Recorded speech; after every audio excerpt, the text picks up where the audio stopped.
ସ୍ୱାମୀ ନିଜ ଆଇନ ଆଗରେ ଚରିତ୍ରହୀନ ପାଲଟି ଯିବେ ସେ କଥା କିଏ କହିବ? ତମେ ତମେ ଧମକ ଦେଇ ଭୟ ଦେଖି ମୋ ସାଙ୍ଗରେ ଦେହର ସୁଖ କରିବା ପାଇଁ ଇଚ୍ଛା ପ୍ରକାଶ କରୁଛ। ଭୁଲ। ତମ ଚିନ୍ତାଧାରା ସମ୍ପୂର୍ଣ୍ଣ ଭାବରେ ଭୁଲ। ଏଇନା ଫଳ ପାଇବାର ମାନେ କ'ଣ ତମେ ବୁଝିନ?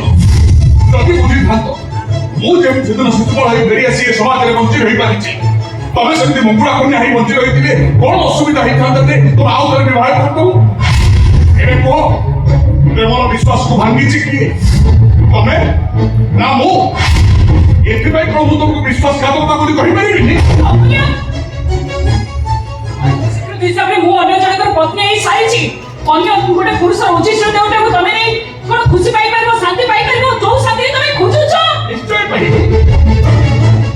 ପାଣ୍ଡବ ପାଞ୍ଚ ଭାଇ ଯଦି ପାଞ୍ଚ ସ୍ୱାମୀ ହେଇ କେହି କାହାର ଉଚ୍ଚିଷ୍ଟ ମନେ ନ କରି ଦ୍ରୌପଦୀଙ୍କୁ ଉପଭୋଗ କରି ଚାଲିଥିଲେ ସେତେବେଳେ ମୁଁ ତମକୁ କାହିଁକି କାହାର ଉଚ୍ଚିଷ୍ଟ ବୋଲି ମନେ କରିବି? ଆରେ ସେମାନେ ତ ରାତି ପରେ ରାତି ଉପଭୋଗ କରୁଥିଲେ କିନ୍ତୁ ମୁଁ ତ ଚାହେଁ ମାତ୍ର ଗୋଟେ ରାତି। ମୋ ପ୍ରସ୍ତାବରେ ରାଜି? ଠିକ ଅଛି,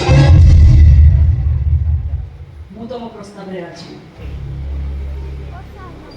ଆମ ପ୍ରେମର ସଫଳତା ପାଇଁ କୁହୁଡ଼ା ନିଆଁରେ ଜଳୁଥିବା ଆମ ହୃଦୟର ଶାନ୍ତି ପାଇଁ ଦ୍ରୌପଦୀଙ୍କ ଉଦାହରଣ ସାଜି ତମକୁ ଗୋଟାଏ ରାତିର ସାଥୀ ଦବ ଇଏ ହସ୍ତିନାପୁରର ଲାବଣ୍ୟବତୀ।